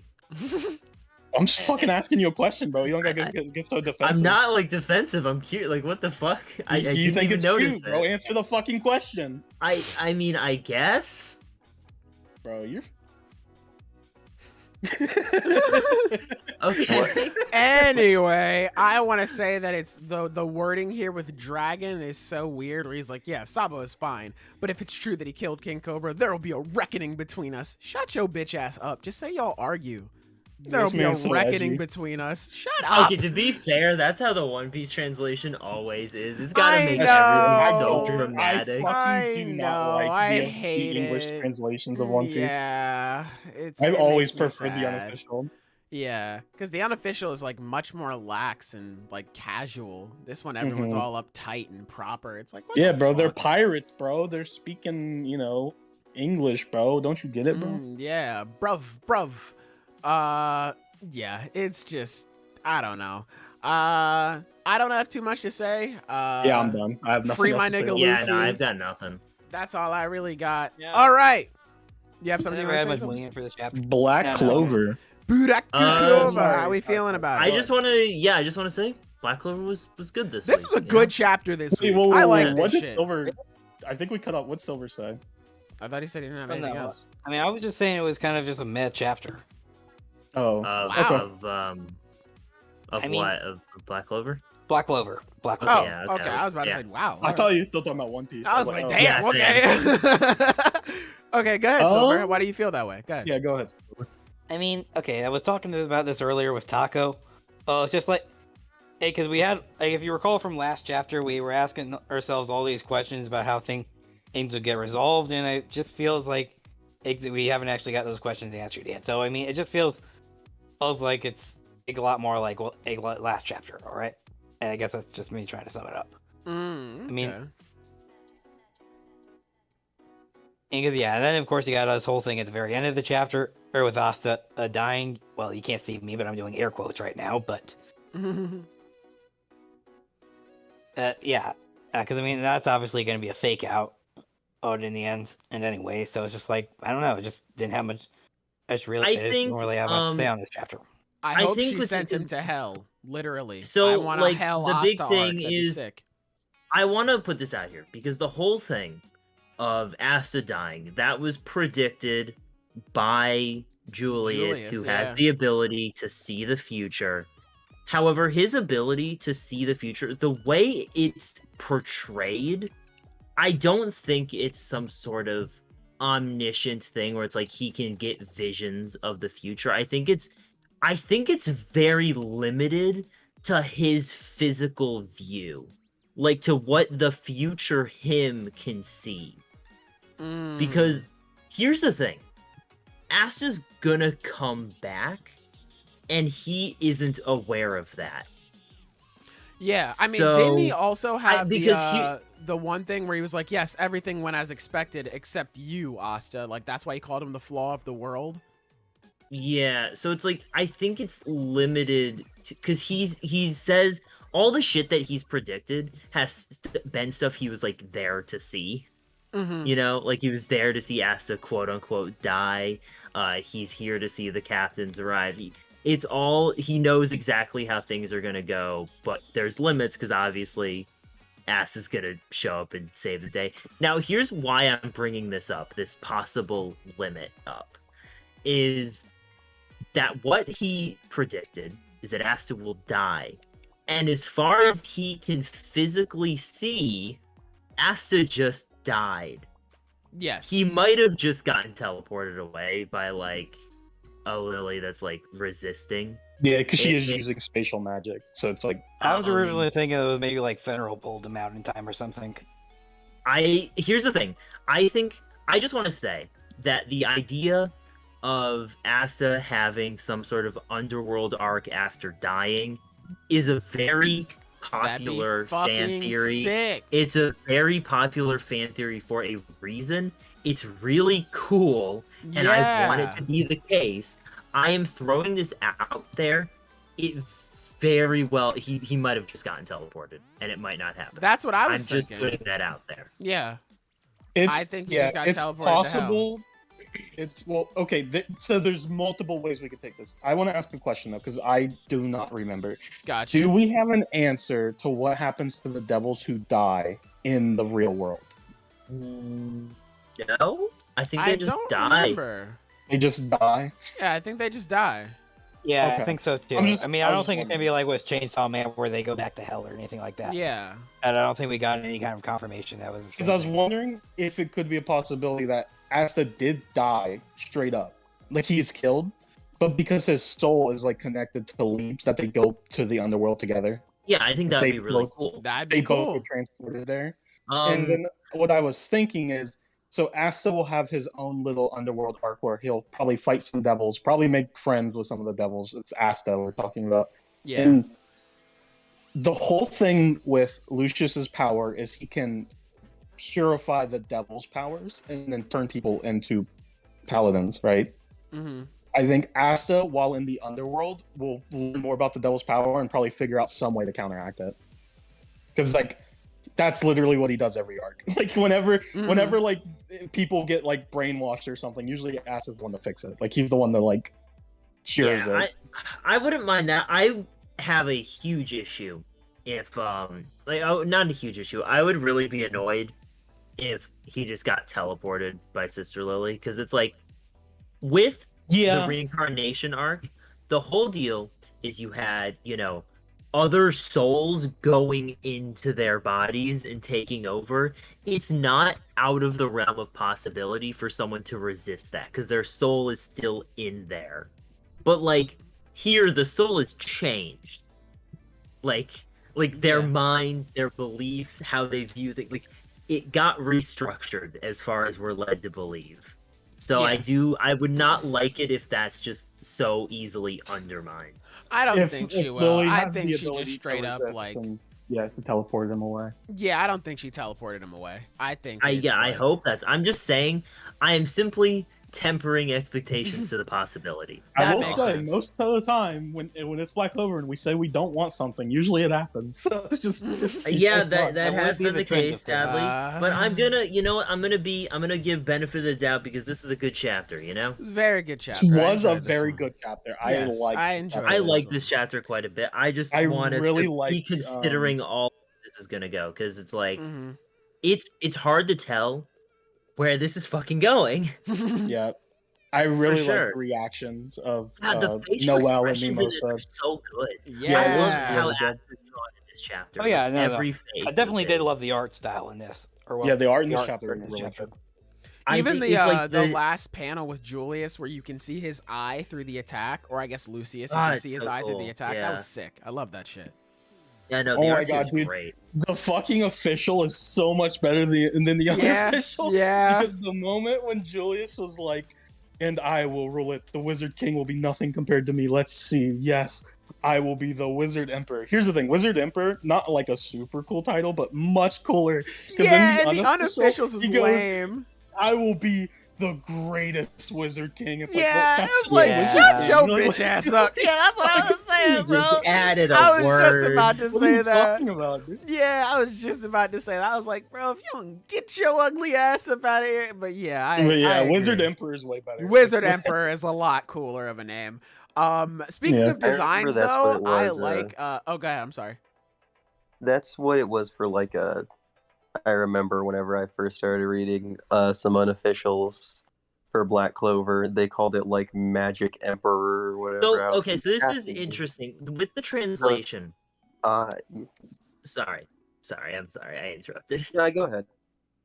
The whole thing with Black Clover is like Magic Emperor or like Wizard Emperor, whatever, is already the word Emperor is a more accurate translation of what we know as the Wizard King. So it's like to say like the best Wizard King, the best Wizard Emperor, the greatest Wizard Emperor, Magic Emperor, whatever, is probably a more accurate translation of what we're getting in this chapter. But because, you know, the translation decides to go with Wizard King, it seems that the translator here decided to incorporate the Emperor title, the Emperor translation into Julius's new title, which I think is a very smart way to handle it. Yeah, I agree. That's just cool. So props to the translator, I guess. You know, good on him. W translator, baby. Translating anything is a very underappreciated profession. That you know. Yeah. Honestly. Props. Yeah, shouts out. What was I gonna say? Oh yeah. Design wise though, I like Paladin Sister Lily. She looks cool. Yeah, it's working for me. I dig it. Same here. Yeah. How did Or I dig the fucking design. Lucius create someone with better drip than him? That's a shame. It's just he just needs different clothes. The sweater dress is not working. I mean, I think it works in this form, but out of this form, get that shit out of here. I still think you just gotta drop up the antlers, dude, and that just improves the style See, immediately. I fuck with the antlers, bro. Yeah, I ain't fuck gonna with the lie. antlers. I don't like the fuck with antlers. the The antlers are the antlers. only ones I- Damn. Antlers are sick on any design, okay? So I will like never fucking. I fucks with the Alright. antlers, bro. Ty, how do you feel about the antlers? You're the tiebreaker. Yeah, tiebreaker. Antlers? Yeah, how you Fuck. feel about him on how you feel about him on Lucius? How you feel about him? Bro, I gotta say, them antlers, pretty mid. Damn. Alright, well then you're not a tiebreaker because you just basically went in the middle. Damn. Why did I ask him, bro? Damn. I gotta say, okay, I'm gonna be honest though. Damn. Pretty cool. They're, I think they're kind of cool. I just don't like them. That's They the just only don't part of the really design I fit with like. the angelic design. It's clashing. Yeah. I fuck with it, but yeah. Lily's design, she do be looking good, Yeah, especially Lily looks really cool. on page 6. Like her presentation there looks cool. I do be fucking with that. Yeah. The captains are showing up. God, this nigga Yeah, Yami cannot catch a They're break, gonna bro. lose. Oh, they're about to get shit stomped. They're about to get destroyed. We already proved last chapter that the captains are irrelevant now. So like, Bro, fuck. of course they are. And we got a time frame too. This chapter, 7 days. Yeah, I'm curious. I Oh, was yeah. curious about that part at least. Like, I mean, Judgment why 7 Day. days? What? Why It's 7 like- days? Yeah, like what's up? It's something to do with the Oh, Bible, wait. right? Genesis. So 7 is a very biblical number because whenever God made the earth, he rested on the 7th day. He did it. Okay. There we go. I was about to Yeah, say I thought I laid out for a second. 7 is very important in Christianity. It'll give Asta enough time to Oh, I train in said hell, lucky bro. number 'Cause that's what 7. we're about to do it. Let's go. Yeah, bro. Asta's about to power up, bro. He's Whew. gonna come in and fuck him up next time they Number. fight. Yes, Yeah, sir. A good rule of thumb in Black Clover: if Asta powers up, that it's not going to be relevant for very long. Ooh, Sleeping Danger brings up a good Gonna point. have to power Imagine up since again. Yami has a devil heart, what if Lucius purifies him? He will. I definitely think that's true. That would be really cool because then he would be like, you know, one of the I paladins. would love the to whole see thing- Asta fight. I would Yeah. fucking love to see That Asta would be fight incredible. Yami. And if he does it like with his sword, with Yami's sword, that would be sick. Oh, That- yeah. Could be the best fight in the series. No Yeah, cap. absolutely. Yeah, that would be my There's favorite. a lot of potential for really cool interactions, both like character and fighting wise. With Furita the Julius's- Clown It is in might chat. happen. That's my fucking Actually- guy right there. If it happens that way, then it'll probably happen to Vengeance too, where both because both Vegets and Yami will probably be purified and become paladins, and then it'll probably be Yuno and Asta. They'll probably have to fight them each. I think that'd be really cool. That could be cool. That's like a cool idea. Imagine Asta getting a devil heart. I mean, like I feel like that's not out of the realm of possibility. He practically does already with his fucking arm. He has a devil arm. Yeah. But yeah, that'd be pretty sick. I'm looking forward to that shit. I'm gonna start looking at chat again because I've been neglecting y'all, and I'm sorry. I'll go back. Y'all are talking a lot more than I'm used to. I cannot moderate this bro, shit. Chat's blowing up, bro. Chat's going crazy. I appreciate everybody for. You know what? I'll do that right now. I'm gonna read everyone's name who came into chat today. I neglected my brothers for too long. Shouts out. Goated username. Frogzilla the Killer. Bars. PD Nero. Hunter Law. Okay. Otto. Okay. Jake. Okay. Unoriginal. Okay. Cyber Raptor. Anyway. Shouts out. Adam. Hey, I'm still looking. Okay. Sage. Oh, Sage was in here. I didn't even notice. Shouts out to my guy. I think that's everybody. I think everybody's just conversating. But yeah, thank you all. Sorry, I didn't mean to neglect y'all for so long. I usually read comments sooner. But anyway, what were you saying, Zenith? I think if Asta is in the underworld, there's some cool potential there because, like, you know, there's a moment where he's like, I've taken control of all the Supreme Devils there. So it's like, he's either just has them on hand to, like, you know, give them to people to make his paladins. Oh, no. Or some of them are still, like, in there to be, like, antagonists. Like, you know, things for people for Asta to fight. So there's cool potential either way with however he means that. I'm sorry, guys. Hold on, wait. Hold on now. Wait, Furto, why'd you delete your comment, bruv? Well, there's Furto the Clown who just deleted their comment. Gosh, that's my guy right there. I love Tokyo Ghoul. MK the Hedgehog. Phoenix with some flair. Thank you for lurking. Lex, I'm sorry. Sleep in Danger, I'm sorry. Forgive me. I'm sorry. I definitely did scroll past y'all names, and I didn't say anything. I'm fake for that. Please forgive me. And I don't know what'll happen, but you'll get my love and appreciation. That's about all I can really offer right now. But thank you for stopping by. Furto, one of the best anime-manga villains. That's for Trucity and also Trucity. Shouts out Furto. But anyway, Black Clover. I think, like, looking through it, I think that might be everything I gotta say about it. Yeah, I don't know about everybody else. Same here. It was a good chapter. Yeah, I said everything I want to. It's a good chapter. Yeah. It's the old age affecting your brain. We're moving on. Shut up, Sleeping Ninja. We're moving on. We're moving on to Jujutsu Kaisen. Jujutsu Kaisen is a fucking weird chapter this week. I love this shit. Yeah, no. I think this was easily my favorite chapter this week, just because of how fucking weird these dudes are. What? Before y'all get fucking into it, loved this, man. I gotta Mix head me out. with that. Oh, Favorite? Okay. talk to you later, Ty. Feel better soon. I will say, I do really like the Jujutsu Kaisen chapter. It's very weird. I like the weird characters that they have. Yes. Yeah. I enjoy it, and also the One Piece is real. See y'all. Can we get much higher? So high. Anyway, yeah, this chapter is like half a gag, and then the dude gets a sword, and it's fucking Shouts cool. out to the Demon Right? Slayer reference, by the way. I love it. That when was stuff hilarious. Like that happens. Dude, Yeah. I love that Maki just fucking threw him the sword. I was Yeah. I was That's so so hyped when she fucking gave him the sword. I was like, let's go. Yeah, it was great. And like the immediate change in the atmosphere is like holy shit. And like this guy can't even see what he's swinging at, and he's still. Bro, hitting. what does he even mean by that? He's like, can I see it? You ask, no. But if I see everything else, then it's the same as if I am seeing it. What does that mean, bro? I think Go ahead, I'm sorry.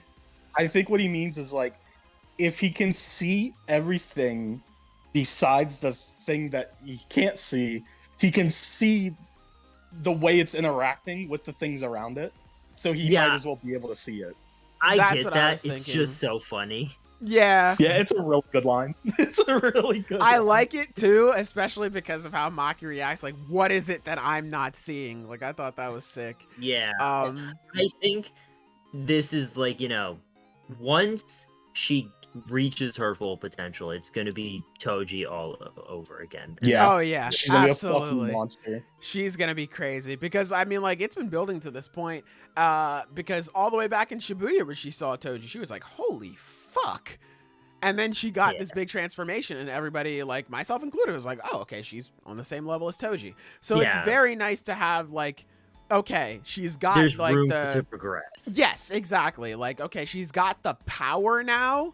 Because we saw a couple chapters ago, she swung her sword and just blasted a hole in that fucking tunnel. So she's got the power. Now she's about to get some more technique. And who knows, maybe she might get some more power because she's about to fucking sumo wrestle. This chapter rules.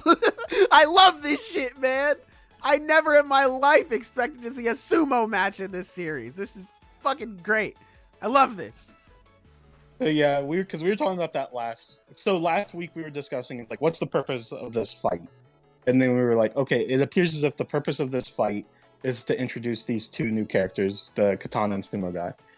And then with this chapter, now it's like, okay, what's the purpose of these characters? It appears as though their purpose is to further Maki's growth. Yeah. So, my tribal chief gets her upgrades. It's interesting that it's Sumo specifically, because it's like, look, I'm not going to pretend I'm an expert on sumo, but from what I understand, a lot of it isn't about strength. It's about like specifically how you're using your weight. And I think that'll be a very interesting, if she straight up just gets in a fight with this dude, I think that's gonna be like her lessons, like, wow, I'm stronger than this guy, I'm getting my ass kicked. That'll definitely be interesting. I think that is what it'll lead to, because like we said, she has the power already. She's about to get some technique now. I'm definitely interested in what kind of technique this guy's going to be using here, because right now he's basically just using like this very simple domain expansion, and it's like I was trying to remember what the rules are for that. Isn't there like a rule about how simple, the more simple or easy to escape a domain is the more or powerful the technique can be? I don't know. I don't remember that. I don't remember that, but you could be right. I don't remember that. I just remember with simple domains, they help you get out of, obviously, domains. They are primarily to counter domain expansions. Yeah, let's see. Because I was about to say, because Miwa has hers, and I don't think, they do have effects outside of that, depending on the technique. Because like Miwa uses hers not to counter domain expansions. Yeah, she uses her to draw her sword quicker. So it's like exactly. They're basically for these very simple enhancements usually. So he uses it to, so it's mainly just canceling out curse techniques. Ui's is countering domains. Muta, I'm not seeing anything about it being like the simpler it is, the more powerful it is, but I'm just skimming the wiki, so I don't know. Chat will let us know if we're right or wrong, but I definitely am interested to see what's gonna happen. It's fucking sick, man. I love this. Taco, I'm not gonna lie, I'm very shocked that Sumo guy on page 7 with the sunglasses didn't immediately become your profile picture, because again, that is the most you shit I think I've ever seen. I saw that, I was like, yeah, this is Taco. That's true. Especially a guy who just like, all right, well, I'm supposed to go this way, and the first people he runs into, all right, cool, Sumo. He just goes the wrong way. Yeah, right? He's just like, I think this is where they're having some the Sumo Zoro tournament. shit. Yeah. It's great. I love this shit, man. Yeah, I'm excited to see what he does next chapter, because this chapter is mostly about the Katana guy, and he was. I mean, like, I imagine he's a fucking savage too, because if the Katana guy is a savage, I imagine, what is his name? It's like, well, yeah, the Katana guy can't even use curse energy. He's just a fucking. He's a monster. fucking savage. Yeah, so Yeah, I imagine well, this Leo guy is crazy. Yeah. Yeah, it should be interesting. Like that panel when he first draws, like when he first slashes the sword, and it's just like the line with the blood splatter looks so sick. It reminded me of Nanami's technique. Yeah, that's what it was. Yeah. Thank you. That's exactly what it was making me think of. Yeah. He's sick. just awesome. Yeah, I love this. He's dude just already. a nameless reincarnated master swordsman. Wow. Yeah. He's like, I'm just really good with swords. It's great. I'm interested to see if since Mai is obviously the blade and he's like talking to it, I'm interested to see like how that's going to play effect into it, because like there's no way that was just I mean, like, it could just be, I don't know, like I'm trying to figure it out, but I think it's very interesting how he's like yelling at the sword like, you're trying to shame me, aren't you? Like the blade has a mind of its own. Because I think it's very interesting, because I don't think we've been like straight up like hinted at that for Mai. I mean, obviously it makes sense, but I think it's just hasn't like, been she became a shown. sword. Yeah, it just hasn't been shown yet. So I think that's very interesting to see. So that has to play a role in it. God damn. Gonna teach her how to use her sword better. I just got this shit and I'm using it better than you. That's crazy. But yeah, I'm really interested to see, because like technique, I get it from the one guy, Daido, but Mio, I'm interested to see what she learns from the sumo match. I really want to see this fucking sumo match. It'll probably be how to move her body properly and use her strength and to out leverage her opponent.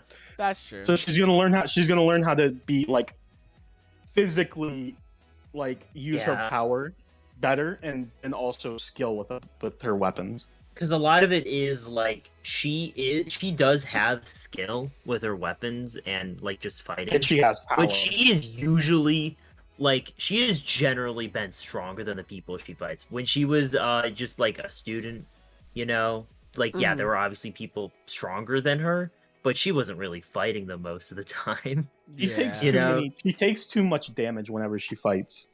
That's true. She takes too many hits. She is far too powerful and skilled to be taking those hits. So that's why I think she's gonna now level up to be like Toji. It's one of those things where Toji did not get hit. Yeah. Toji Relative just to fucking her wrecked. position in the world, she has always been physically stronger than her peers. So it's like she hasn't had to learn that stuff. That's and now true. she will. And now comes along the katana guy. Yeah. That's Whereas just it's super like sick. he is weaker. Like just fundamentally weaker than everyone there, and he's just fucked up He the is. strongest guy. fucking him up. Like, damn. So I'm Maya interested said, to see. What the hell? Yeah, he's like, bro, I'm in. You know what? I was actually shocked that Naya was like thrown back. I thought he was gonna be like, oh well, of course a man would do better than Maki. I thought he was gonna just use this to be like, yeah, fuck women. But no. Well, I think Truly it's mostly now just because you he's trying to figure out what the hell's going on still. Yeah, that's true. He's shocked. He's like, wait a minute, this isn't supposed to happen. What the fuck? I'm the final boss here. How the fuck do you do that? I hope the Katano guy is actually really cool. Same with Sumo guy. Bro, they're fucking sick. They already are, bro. They're I don't know, fucking sick. KK has the Yeah. worst timing ever. What do you mean, bro? This is the best time. Oh yeah, he doesn't like that Kama's moment got interrupted. It's like I can totally see that. Like I get that. Kama was cool, and then he just gets overshadowed pretty instantly. I feel like Kama yeah, will which still is- have his moment here. I don't There think he's wasn't like a overshadowed. whole lot he could have done, without the interruption. It's like I think he'll still Probably get a cool would've died. moment. Yeah, I think he'll still do something cool. Yeah, he'll have something involved with, because, I mean, fuck, with all the slashes Daido is dishing out, and then, like, he can just team up and, use some blood shit on Naoya. I mean, hey, it could happen. Or at least hold him off in time for Maki to come in and get the final blow, because she absolutely will. I don't see why not. I said it before on Twitter. I want the recreation of the scene where Toji steps out, like he cuts Geto's curse spirit and he's like has all the blood covering him. Like, that'd be sick. I want Maki to redo that too. That'd be pretty fucking cool. But yeah, that's all I really want out of this fight. That's all I wanted, and now we have Sumo. It's fucking sweet. Yeah. Love this. But that's everything I gotta say. This is a very to the point chapter, and I love that. Yeah. All right. Well, hold on. Let me. I don't really have down. anything else. Yeah. Overall, like, I have a mostly positive takeaway from like everything. Yeah. Obviously, even with MHA, where it's like, bad ending overall. Good shit mostly in that Good chapter. Like, chapter for overall, most a of it, good yeah. week overall. Yeah, I'd say it Is was what I'm trying to say. a solid week. MHA, you stay in that corner. But overall, pretty good week. And we appreciate you. Oh, Kama's moment reminded me of Megami's sacrifice being interrupted. That's true. I hope he isn't just adding the katana sim for the sake of it. Nah, he's here for a reason, for sure. Yeah. But anyway, that's it for us. We're going to be heading out of here. Thank you all for listening. Thank you all for listening either live or after the fact. Like the stream, subscribe, watch Zenith's new video. As a matter of fact, I'm going to link that in chat right now. Hell It was yeah. a really good video. Do y'all like Naruto? Yeah, well, I do too. And Boruto kind of fucks it up a little bit, and I talked about that. So Yes, please he watch does. the video. Yes, he does. Hold on, let me load this bit up. Thank Let me you. go on Thank my you, man. history. This is a good thumbnail, by the way. I like this. Thank you. Let me mute this. They playing an ad right now. Like, I care, bro. Nah, man, I'm making money off that care. Oh, shit. Yeah, you right. Never mind. I care. Never mind. I care indubiously. All right. Check out Zenith's video. I just posted it in the chat 3 times. So, anyway, we're hopping up out of here. We love you. Thank you so much. Bye-bye. See ya.